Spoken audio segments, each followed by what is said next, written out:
gentlemen, welcome po to Proyekto Pilipino. Ako po si Leloy Claudio. Wala po si Father Tito today. So ako po ang magtitimon, ako po mag-i-interview. Kasama ko po as usual si Manolo Quezon. Welcome back Manolo and Salamat. well. And of course si Carlo Santiago. Our guest for today is a very special guest. Sinusundan natin yung mga guests natin from before who are talking about the relationship of their art and civics, or yung arte nila, yung likha nila, yung mga kinakatha nila, at yung relationship niyon sa Proyekto Pilipino. And of course, our guest, actually for many of you needs no introduction, si Jose Dalisay, and everybody calls him Butch, is one of the most decorated writers in the Philippines. And I don't think merong genre ng pagsusulat na hindi pa napapasok ni Sir Butch. Tumutula siya, gumagawa siya ng sanaysay, nagsusulat siya ng nobela, nagsusulat siya ng maikling kwento. And on top of that, I don't think there's a literary award sa Pilipinas, Palangka, National Book Award, you name it, na hindi pa naipapanalo ni Sir Butch. And on top of that, he's also, of course, an educator. And if I'm not mistaken, naging administrador na rin ng university dito sa atin. So there's no person better fitting to talk about the relationship between civics and art than our guest today, si Mr. Butch Dalisay. Sir, welcome po to Proyekto Pilipino. Very glad to have you here. Magandang umaga, Carlo, Leloy at Manolo, at magandang umaga sa lahat sa inyong nakikinig dito. Thanks for having me here. Sir, I just want to start with something biographical. Paano kayo naging manunulat? Mahabang istorya. Napaikling ko by saying na I was the poorest kid in a rich boys school sa Lasal ito noong 1960s. At parang sumugal yung mga magulang ko kasi lower middle class family lang kami. Pero galing kami sa probinsya, sa Romblon, doon ako pinanganak. Tapos tulad ng maraming Pinoy, lumipat kami sa Maynila. At dahil nga hindi naman kami mayaman, sabi ng mga magulang ko, ay susugal kami sa'yo bilang panganay, paradala ka namin sa magandang eskwela para makatulong ko sa mga kapatid mong pagka okay ka na. So they sent me to LaSalle, and they really scrimped and borrowed money right and left just to keep me there. And it was a hard time in many ways because pumapasok ako, madalas ko nga ikwento, my sub story is pumapasok ako sa LaSalle, dala ko lang minsan isang loaf ng tinatawag na tasty slice of bread. At I'd eat a few slices for recess and more for lunch, and then yun lang Tapos meron akong 15 centimos para sa Coke. And then pag uwi ko sa bahay, minsan ang dinadatnan kong hapunan doon kanin tsaka pulang asukal. And imagine I was living in LaSalle with the kids of senators and presidents and generals and so on. But to their everlasting credit, they were very kind to me. They did not look down on me, and they helped me. Ang nangyari, pero siyempre, ang nangyari nito, hindi ko naman sila masasabayan sa mga laro nila, sa mga hobby nila, tulad ng mga usong-uso noon, yung remote-controlled cars. Meron na noon. So I became tumambay ako sa library. Naging bookworm ako. Binasa ko lahat yung Hardy Boys. Pagkatapos ng Hardy Boys, medyo patago. Sinimulan ko rin yung Nancy Drew. Lahat ng mga science books, history, geography, ganyan. So I really, so that before I became a writer, I became a reader. And I enjoyed traveling vicariously the world through books. And I swore that when I got older, I would do my own traveling. And so parang yun ang naging passion ko, going around the world, going back in time by reading biographies and histories and getting inspired by all of this. And it really sustained me. I mean, throughout my whole throughout my whole elementary school, which I spent in LaSalle, the library turned what would have been a rather traumatic experience into a very pleasant and instructive one. And And that was really a big part of my formation, I guess, as a person and as a writer. At mula doon, kasi nung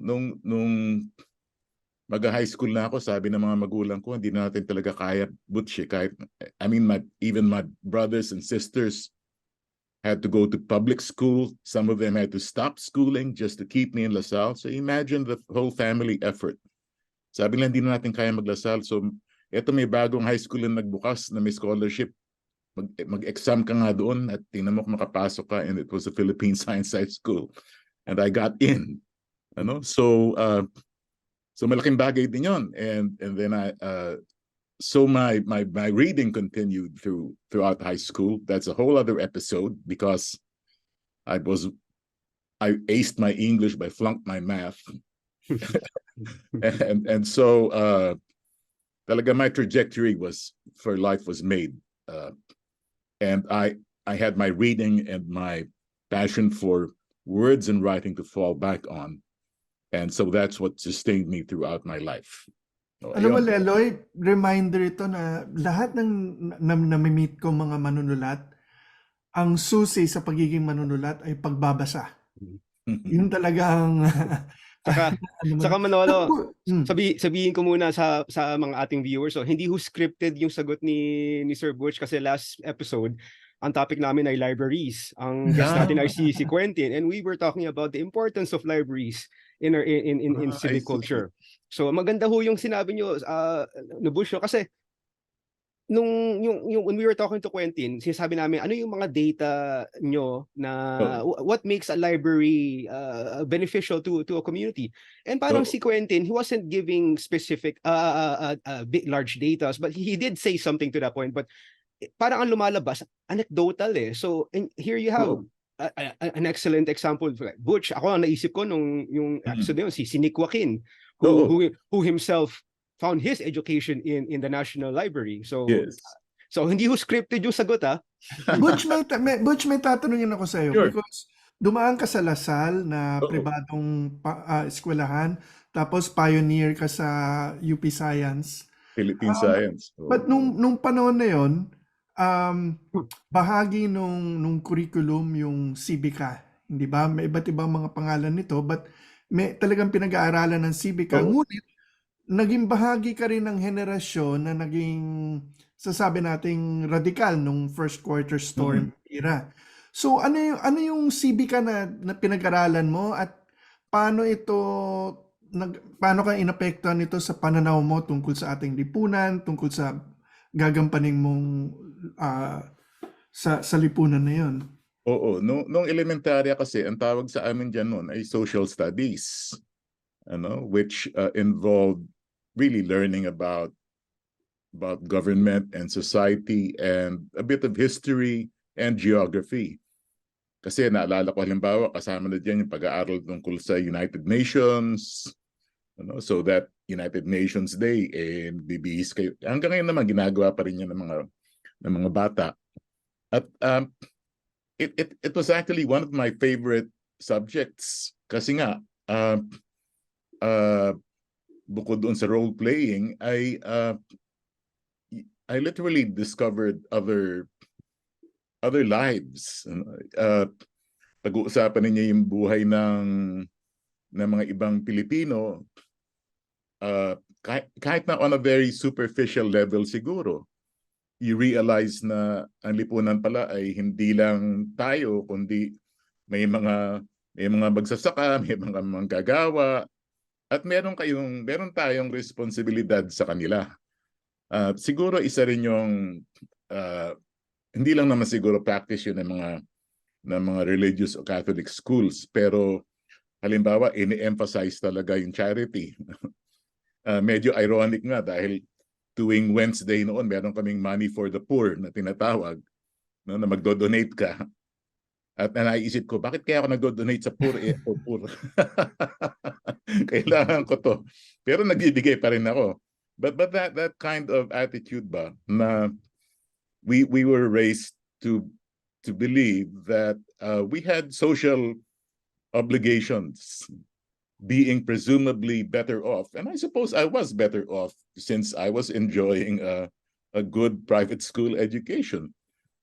So ang laging tinasabi sa amin ng mga brothers ay you pay back, you serve, and that I think was a good example for us. Doon naman sa classroom kasi yung discussion nga ng social studies also again involved a bit of history, which was very, very important, and which for me was fascinating. I don't know why people halimbawa, of course maraming nagreklamo sa atin na yung history ay puro mga petsa lang yan at mga patay na tao. Pero I actually love that stuff, yung memorizing dates and things. Kasi kung di mo naman ma-appreciate yung mga detalye na ganyan, mahirap ding makita yung talaga yung the big sweep of time. and that also was part of my education as a writer, to see how things develop over time. Yung makikita mo na ngayon yung mga patterns. Bakit noon may ganito, ngayon may ganito pa rin? So you start asking questions. Ano ba? What's going on? And so the important thing, I think, is for kids to have their curiosity challenged, and in some way responded to by good teachers, who lead you to ask even more difficult questions. So yeah, enjoy ko talaga yung social studies, and of course reading. Math I didn't like too much, but but reading I enjoyed a lot. Butch, may dadagdag pa ako isa pang tanong, because Sure. yung binanggit ni Leloy yung maraming mga uri ng pagsusulat na sinubukan mo na, but one of them that I think is less known is yung biographer kayo. So Yes. nagsusulat kayo ng mga talambuhay ng mga tao, and I would think na kung pag-aaralan mo yung ano ba ang mga values at mga ugali, mga pananaw na nakakatulong o nakakasiya sa tao, lumalabas ito sa pagsusulat mo ng mga buhay ng mga tao. So what have you seen? I mean, talking about patterns, what are the things that go into making a successful or a meaningful life? Di ba? And those that go against it. Well, one constant that I've seen in all of the biographies I've written is really hard work. Nothing came easy to my to my subjects. Talagang kumayod sila. Some of them may have been born into some degree of privilege, like Wash Sisip. Pero si Wash naman talagang I mean he really dipped his nose into the books. Nag-aral siya ng grabe yung yung academic achievements ni Wash. Yung mga iba naman talagang menial labor ang pinagdaanan, yung mga Chinese Taipan na nakausap ko. Halimbawa si George T. in his 20s pa lang he already tried to create his own bank, and he parked himself outside the door of the central bank governor for a long time, just so he could get an audience. Si Andrew Gutyanon, kasama niya si John Gokong Wei, nagbebenta sila ng used clothes tsaka bigas. They hired a boat and went around the Visayas selling these things. Yung bang tiyaga talaga. I mean it's almost parang cliche nito ngayon, pero sipag at tiyaga ang importante. Sometimes I would think even more than intellectual ability. Kasi marami dito sa mga pinagsulatan ko, hindi man lang nakatapos ng kolehiyo eh. Pero nag-succeed sila dahil nga malakas yung kanilang work ethic. And I think that's really something we have to learn So, to really cope. sir, bilang po isang manunulat, susulat kayo ng talambuhay ng mga taong may ambag sa lipunan. Pero kayo din po bilang isang manunulat, may ambag din kayo sa lipunan. Isa sa mga idolo ko na alam kong paborito nyo rin, si Salvador P. Lopez, while you were growing up, nauso Yes. yung kanyang mga essays dahil sabi niya, literature has to have a social purpose, lalo na sa konteksto ng Pilipinas. Para po sa inyo bilang isang manunulat, ano po yung ambag nyo sa lipunan at ano po yung gusto nyong sabihin? Ano yung gusto nyong baguhin sa lipunan? Well, I think all writers of whatever kind, whether you're doing fiction or poetry or journalism, all writers are engaged in one basic thing, which is the pursuit of the truth. The truth about ourselves, our society, our leaders, each other, the truth of human life. And that is our biggest contribution to society, to come out with the kinds of truth that will help us make intelligent decisions for ourselves. Hindi naman, lalo na kaming mga nagsusulat ng fiction, no? Hindi naman kami prescriptive eh. Hindi naman namin sinasabi, oy, ganito dapat ang gawin ninyo. Ano? Noong nagtatrabaho ko bilang editorial writer dun sa lumang diaryong Today, ayan, pagka nagsusulat ako ng editorial, talagang sasabihin ko, ito dapat ang mangyari diyan. Pero sa fiction, mas persuasive ang dapat mong dating eh. You help the reader come to his or her own conclusions and thereby engage his or her own intelligence. I think importante yun na function ng manunulat. Yung bang buhayin ang hindi lang yung intelligence kundi yung imahinasyon ng sambayanan. Kasi many of us don't exercise that anymore. Sa lipunan natin ngayon, napaka-passive receivers tayo ng information and even entertainment. Ito, nakaupo ka lang, nakahiga ka lang sa sofa, nanonood ka ng Netflix o ng CNN o kung ano pa man, and you just keep receiving stuff. At hindi ka na nag-i-imagine and you start expecting this. Sige, bigay niyo sa akin.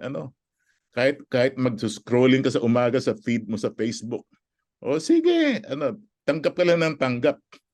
Hindi ka na nag-iisip for yourself. And so isang trabaho yan ng writer na medyo kurutin yung yung pag-iisip ng reader para naman o gulatin siya para mag-respond siya in another way. Whether magalit siya o maantig yung damdamin niya o mainis siya. We need to get our readers off the couch and give them a kick in the butt so that they start walking and really talking again in other ways. And also talking among themselves. Alam mo, Butch, merong isang Amerikano, Nate Silver, who does statistics. And sabi niya, pinag-aralan nila ang mga survey doon sa Amerika. At ang kabataan ngayon doon, hindi na naniniwala sa debate. Hindi na naniniwala sa yung paghimay ng mga pananaw dahil sa kanilang parang umiiral na attitude sa kanila, meron lang isang tama at lahat ng hindi katumbas doon ay dapat tanggalin sa eskwelahan, sa sining at sa lahat. paano ba ito dapat natin tingnan sa atin? Kasi ang problema sa sinasabi mo, kung pipitikin mo ng konti yung mambabasa o yung manonood, it's uncomfortable. Baka mamaya Yes. masaktan, baka mamaya mag-away dumating sa paano ba natin dapat i-approach yung ganun? I think part of the problem really is that we're running out of venues for parang long form discussion. Nasanay tayo sa Twitter at sa, di ba, yung pagre-respond mo sa Facebook. Meron nga nagsabi, I'm sure narinig yun na these days we listen to respond, to answer back. At ang bilis natin dyan, and you're almost expected to respond instantaneously to whatever you see on Facebook and on Twitter. So this parang nawala dyan yung that long pause that we, I think, should take to compose our thoughts before opening our mouths or hitting the keyboard.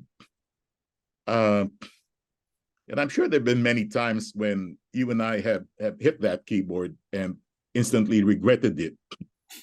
I shouldn't have said that, Ganyan mahirap na kasi bawiin, I mean, the way the internet has formed us, we put our reputations on the line every time we say something dyan, at minsan napipilitan na lang tayong panindigan because it's such a public medium. Iba yung truly private conversation na, pwede kayo mag-usap as people, even if you're not friends. I mean, decently about even controversial things. Like the other day, may kausap akong isang kaibigan whom I know pretty well and whom I know to be a very, very bright and reasonable person. And she was telling me that that she is finding out or thinking na a certain political leader who shall go unnamed seems to her to be doing very reasonable things and maybe doing so for for logical reasons. Now you can imagine me and her having that conversation on Twitter, iba yung pupuntahan yan. At marami na makikialam. See, that's the other thing. People you don't know just jump into conversations. And we get, isang iniiwasan ko yung mapapasama ako sa isang email group na hindi ko man lang, hindi naman ako nabigay ng permiso, pero isasama na ako doon at eto mag-aaway-aaway na sila. And in other words, sometimes really the forms of discourse or the mediums for discourse dictate the discourse. Kaya nakakapanghinayang. I really don't know what we kung ano magagawa natin diyan except again to sabihan natin yung mga kabataan na mag-isip muna kayo bago kayo magsulat. Kasi baka pagsisihan niyo yan. I mean, give yourself even a 3-minute pause. Butch, maganda yung sinabi mo na conversations, no? Because I feel essentially reading is a conversation between a reader and an author. And it's one of the greatest things that a writer does is you give a venue for such conversation. And I've felt also yung you were discussing earlier ano yung purpose ng panunulat mo, and one of the things yung empathy, no, through storytelling. And ang tanong ko is, you're an educator yourself, no, Butch, and one of the things as a Filipino I have failed to experience yung buhay sa Mindanao, how it is there, and I've always been on the lookout for a young writer to tell me their story, how it is to grow up in Mindanao, and in your experience, Butch, as an educator, how important is it for a writer to talk about those kind of experiences Mhm. para maintindihan ng tao kung bakit, for example, let's say, do you remember yung Matobato case? Yung Yes. when he came out, and then for someone watching the news, it seems so hard for me to understand how come there's so much violence in that part of the Yes. country, and I don't understand anything about that. How can a writer delve into that? Well, the very first thing that a writer should do is to be, any writer should do, is in a sense to be a good citizen, and by that I mean know your own country. You know, the specific situation you're talking about is very true, because for many of us, Mindanao might as well be another country. I'm sure that if I had a show of hands in my class, less than a third of them would even have been to Mindanao or would know anything about it, aside from the fact na ay may gera dyan, ganyan, mga Muslim na nakatira dyan, Muslim at lumad at ganyan, and Kristiyano, and that's as far as it will go. One of the responses to that has to come from Mindanao itself, which and with that, I'm going to give you this bit of good news. Na just a few days ago, meron kaming tinatawag na Madrigal Gonzalez Best First Book Award. At ang nanalo ngayong taon ay isang book of very powerful short stories from Mindanao by John Bengan. Ang pamagat ng libro ay Armor. And it's really stories about life in Davao, in all of its diversity. Hindi lang naman yung violence. Some of these stories are hilarious, some of them are heartbreaking, but we also need writers to write about Mindanao. Now, for those writers outside of Mindanao, like myself, it's very important that we get to know Mindanao among other parts of the Philippines.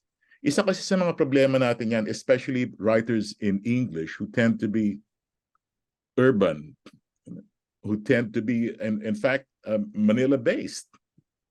And I've noticed, I've said this many times about our writing and our writers. Hindi na tayo nakaka-connect sa masa kasi hindi tayo nakaka-connect sa karanasan nila. We write about our concerns like alienation, angst. Ang mga karakter natin nakaupo sa Starbucks, naglalate. Hindi naman yan ang sitwasyon ng marami sa mga kababayan natin. We don't write about the things that concern most of our people. And the fact na nagsusulat tayo sa English is already alienating in itself.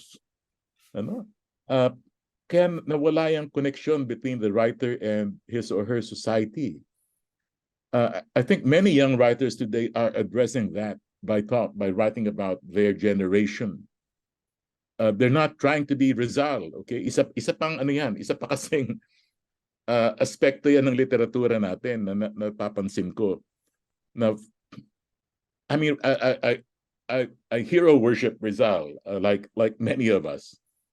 But pero ang problema niyan, mula nang dinlagay natin si Rizal sa pedestal, naging modelo na natin yung pag iniisip natin great literature. So, kailangan sumulat ulit tayo ng Noli at Fili. Na eto meron kang cast ng characters na represented ang buong lipunan. You have a revolution in the background, a love story in the foreground, epic scale.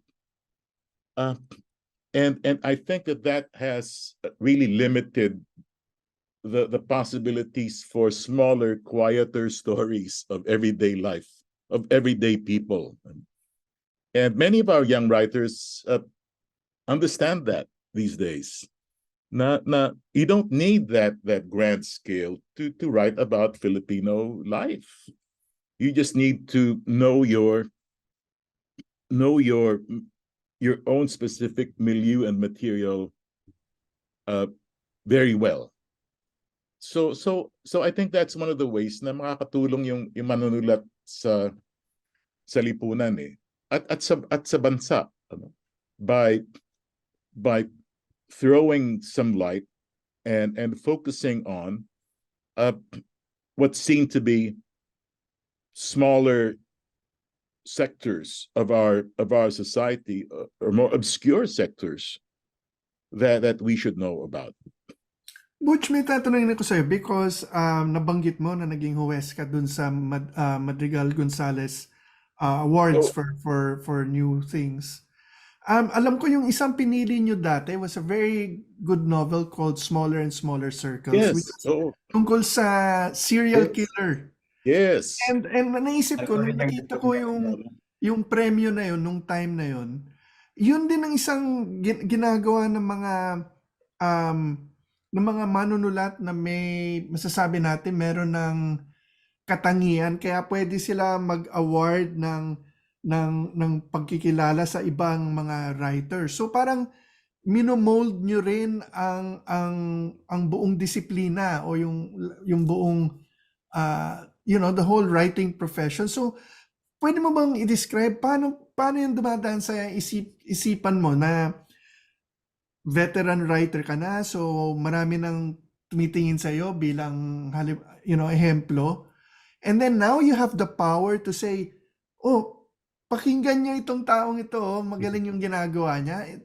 How does that work, and what role does that play in our society? Well, syempre may mga tatanggi diyan at sasabi, kayo mga matatanda, mga gatekeepers kayo, at kayo yung gumagawa ng tinatawag na canon, kayo pumipili ng kung sino yung aangat at sino yung maiiwan.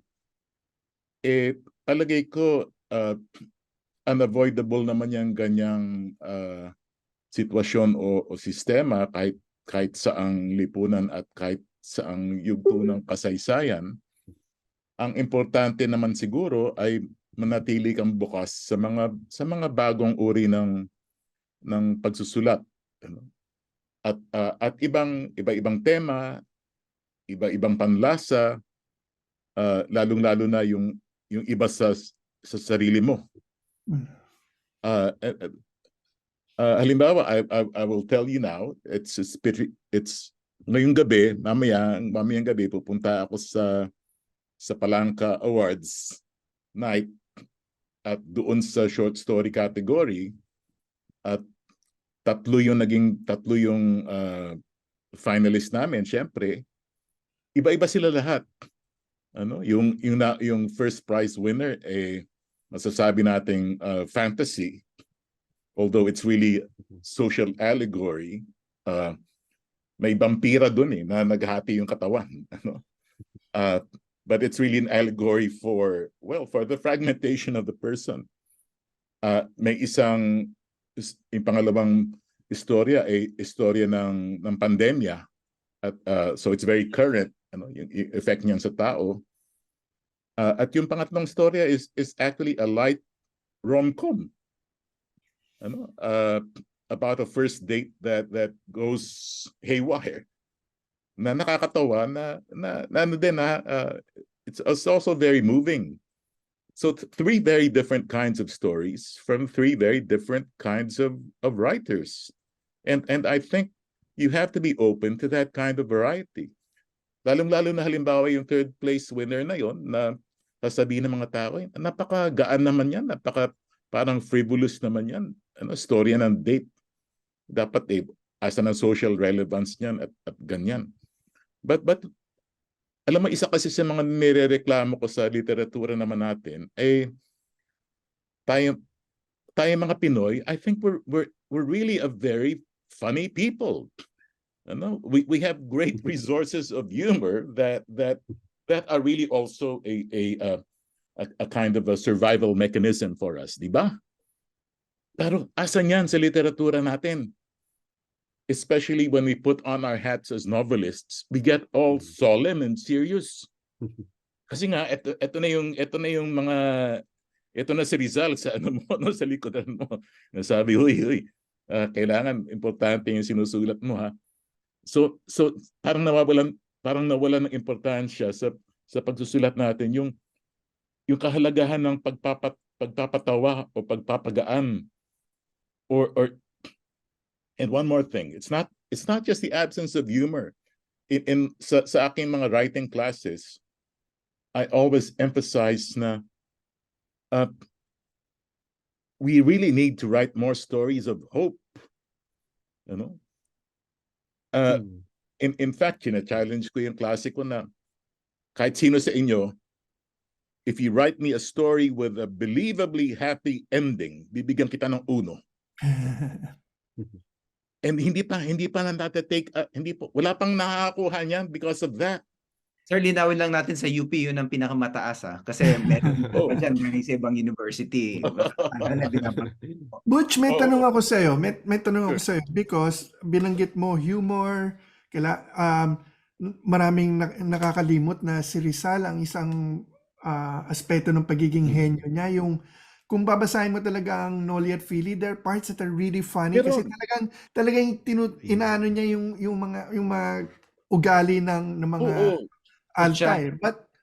But maraming nagsasabi na nawala na ang kapasidad ng audience na tumawa o tumanggap ng patawang panunulat o yung tinatawag na satire na talagang gagawin mong medyo exage para lang o ipakita ang mga pagkukulang o gawain ng mga iba't ibang uri ng tao.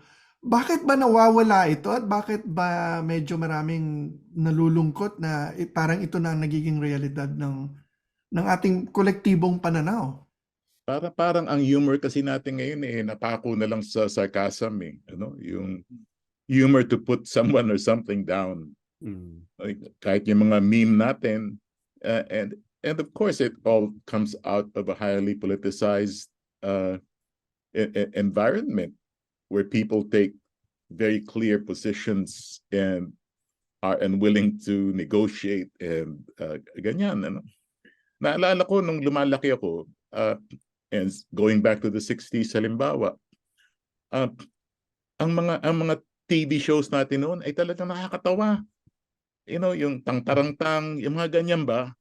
And these were shows that showed ordinary Filipino, John and Marcia, halimbawa, ordinary Filipino lives, and natatawa tayo because we see ourselves in those situations. Makikita mo, ay, nako, yan ang nanay ko, yan ang biyenang ko, at and ganyan. And I don't know how we get that kind of innocence back without yung mga show naman na yun hindi naman talaga they didn't go out to put someone down. They made fun of ourselves. And I don't know how we get back to that position, and that takes a certain amount of humility to see yourself as the as the culprit. Butch, this reminds me of the late great columnist, si Conrado de Quiros, who was able to communicate to a large readership, even though he spoke of political matters, he did it in such a way that people found humorous. And ako, to the point, I didn't even think of it as English anymore. I just consumed it.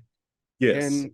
And it makes me think, tama nga yung sinabi mo, yung what humor does for the humor's place in our society, kasi I was consuming these political issues in such a way that it didn't make me feel depressed.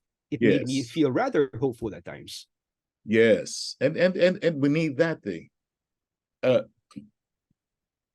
Sometimes people just really need to lighten up a bit and to feel stronger. In my other capacity as op-ed columnist sa Star, now and then, as some of you might have noted, I go into satirical fiction. The whole column is fiction. I make things up and make, but again, in all in the spirit of good fun. It's really to make things look ridiculous without being snarky ba? Mm. And it's that yung snarkiness, yung element of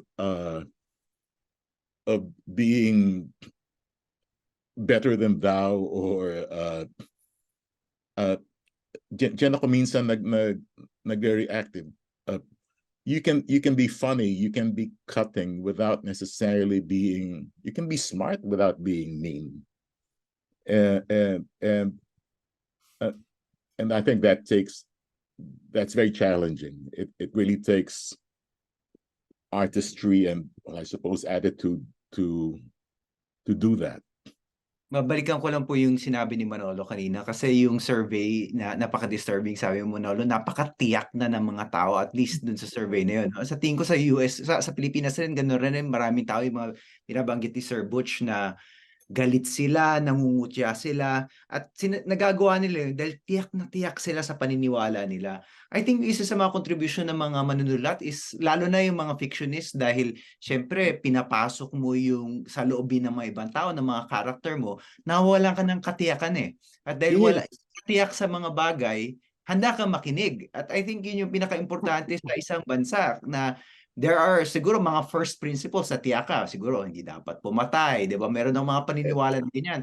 But many other things are up for debate and up for negotiation. At kung hindi mo kayang tawanan yung mga paniniwala mo, ay hindi mo ini-negotiate yung mga paniniwala na yon dahil masyado kang seryoso. So humor actually has a democratic effect, hindi po ba? Yes. Hindi lang siya pampagaan ng loob eh. It signals a kind of open-mindedness on the part of the reader and the writer.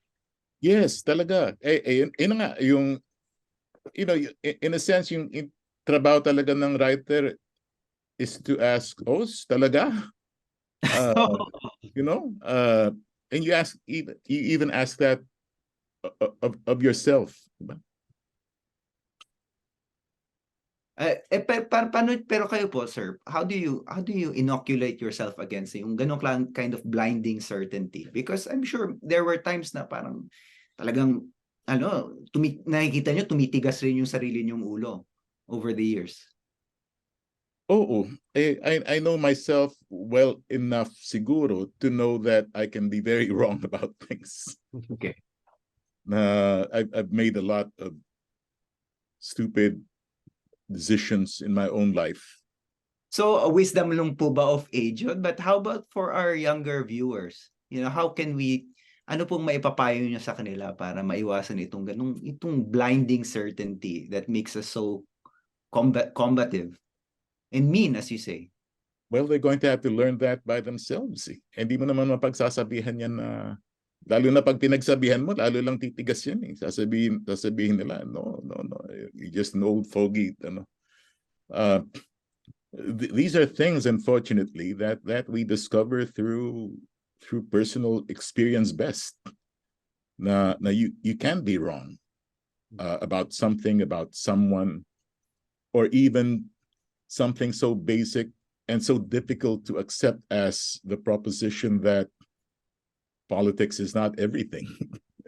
Yes, everything is political, but politics is not everything. That's as soon as you say that, sometimes nagre-react ka na agad. Pero I think, to go back to something that one of you mentioned kanina, etong mediums for conversation ngayon kasi again have been largely defined na by our internet presence. Yung one-on-one conversations, face to face, are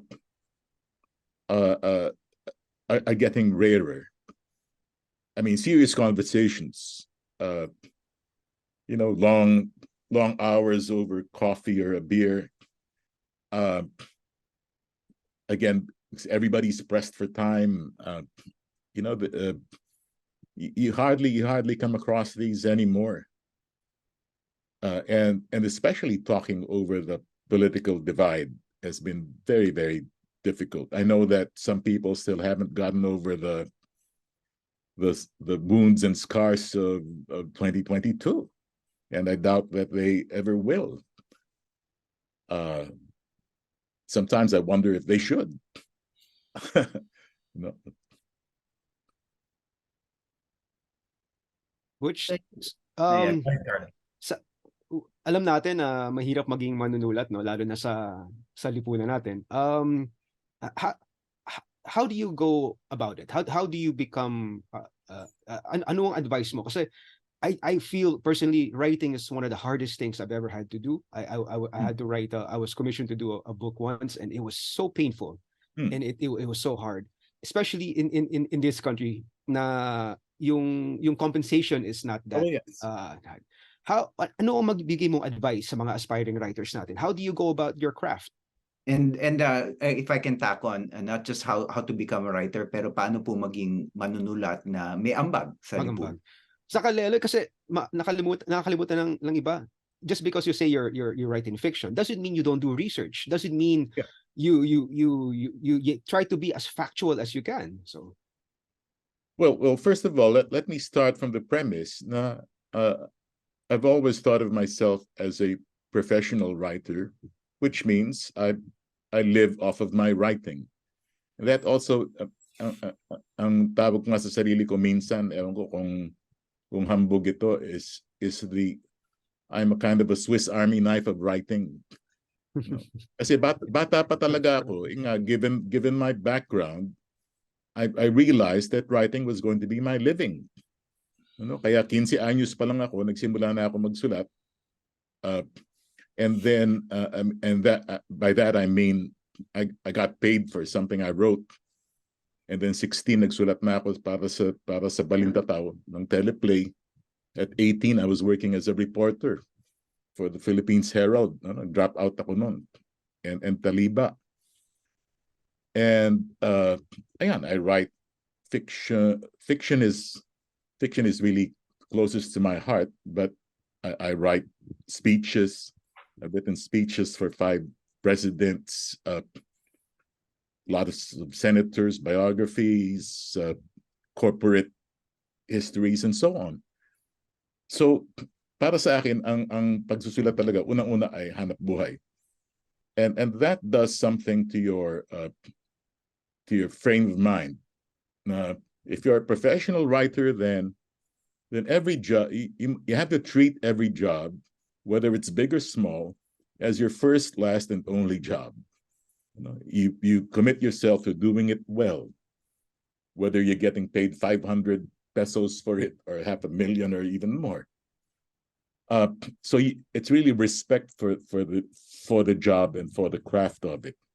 Now, beyond that, as a writer of fiction, or as a journalist, iba na yun. Then you begin to have a social obligation, not just to be good, but to be truthful, and to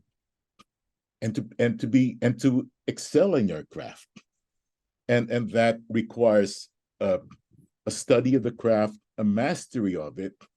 But really, above craft is what you bring to the table, which is your own perception of life and society as a thinking person, as a living citizen, a member of society.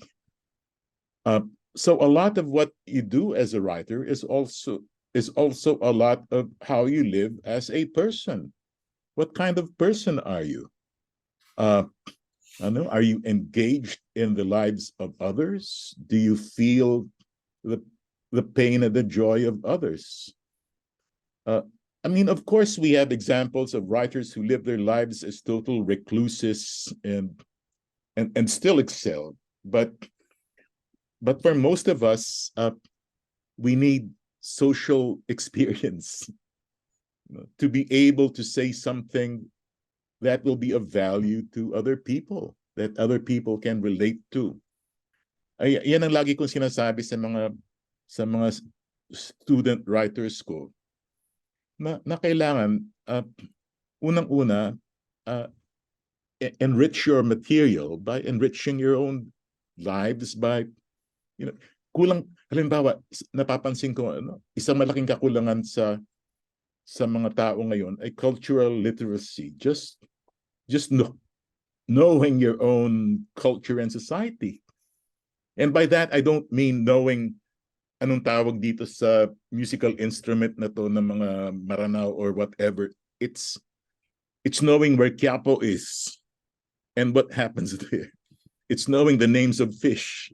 Pag pumunta ka sa palengke, which people don't do anymore. Knowing common things. Knowing the prices of things. So sinasabi ko sa kanila, if you're going to be a creative writer now, you have to be interested in politics, history, economics, science and technology. In fact, dun sa mga batang writer na alam ko magagaling na, sinasabi ko, huwag na kayo mag-creative writing. Mag-major na lang kayo sa ibang disiplina because you will bring more into your writing that way. Anyway, alam mo na naman yung craft. Ang importante, what else you bring to the craft that will distinguish your writing. I think that's a really great way to end the episode. Ito pong hamon ni Sir Butch. And I just wanna go around the table again to see kung may mga final comments tayo. Marami na tayong episode about sining, Manolo, and any thoughts, closing thoughts? Yes, sa akin, pabalik yung usapan natin to something Butch pointed out. How do you know that someone knows a lot when they say they have to learn a lot more? In other words, yung kailangan yung may, ewan kung sabihin mo na may pakikikumbaba or something, but ang pagtanggap na hindi mo hawak lahat ng mga sagot. At ang sagot baka hawak ng katabi mo o ng isang hindi mo pakilala. And it's that becomes an inspiration to discuss, to learn, and to have an open mind about other people and other things. Kasama na rin dito ang pangangailangan ng disiplina. In other words, lahat ng uri ng gawain, pwede mo namang galingan basta pupursigihin mo, hindi ba? And finally, I guess it's that thing that Butch says that we're all missing. Yung kailangan din tayo humanap ng panahon para makipag-usap sa ibang tao at makinig at hindi naman bumababa at makihalo sa iba't ibang uri ng tao at mga eksperyensya at tanggapin na marami ka pang kailangan malaman. Right. Carlo? Ang hirap i-quantify ng kahulugan ng ating manunulat, ang mga artists natin, lalo na ang manunulat sa ating lipunan, no? As opposed to, let's say, other professionals, lawyers, engineers, doctors. But babalikan ko yung ano ang meaning sa akin, ano ang kahulugan ng manunulat, ang literature. And I think babalik sa akin yung conversations. And I gave one example this, it allows me to have a conversation with my grandfather. Because I'll give one example. The only time I truly understood my grandfather's life was when I read Carlos Bolosan's America's in the Heart. Yung first part nung book na yon, when the Nasa Pilipinas pa siya. Nasa Pilipinas pa siya. Yun yung buhay ng lolo ko eh. At naintindihan ko kung yung mga choices na ginawa nung lolo ko, ba't niya ginawa? Kasi nakuha yung yung essence ng buhay ko ni Carlos Bolosan, and partly I am here because of the choices that my grandfather made. And that is the greatest gift literature or writing has given me. Carlo, napaka-touching nun for me kasi ang tema ko sanang gustong balikan is yung mga gumagawa ng sining. Hindi lang yung mga manunulat, kahit yung nagpipinta, lahat ng sining. Gabay natin sila sa pagdama. At yung experience mo with Carlos Bolosan, ginamay ka niya hindi lang paano idama yung sarili mong feelings, kundi yung feelings nung lolo mo. At dahil ginabayan ka na gano'n, meron kang connection. And napakasimple lang ng final thought ko, paano nila tayo gagabayan dumama kung hindi natin sila babasahin? Ang dami natin mga magagaling na mga manunulat, dahil natin magagaling na mga artista, kung hindi natin sa papanuorin, kung hindi natin bibisitahin yung mga gallery, kung hindi natin papanuorin yung mga sine, kung hindi natin papanuorin yung mga play, hindi na tayo magagabayan kasi nagsasalita sila eh. People like Butch Dalisay are here with us, nagsasalita sila, may sinasabi nila sa inyo, sinasabi nila sa iyo kailangan yung tumawa, kailangan yung mabuhay. Pero kung hindi natin sila basahin, hindi natin sila pakinggan, para saan sila. So, napaka-basic pero basahin natin sila. Maraming salamat. So anyway, I'd like to thank our guest, Jose Butch Dalisay. At again, sa ngalan po ni Father Tito Kaluwag, ito po ang Proyekto Pilipino. Magandang gabi, magandang umaga kung whenever you're watching this. At tuloy-tuloy po tayo magbasa at tangkilikin ang ating mga alagad ng sining.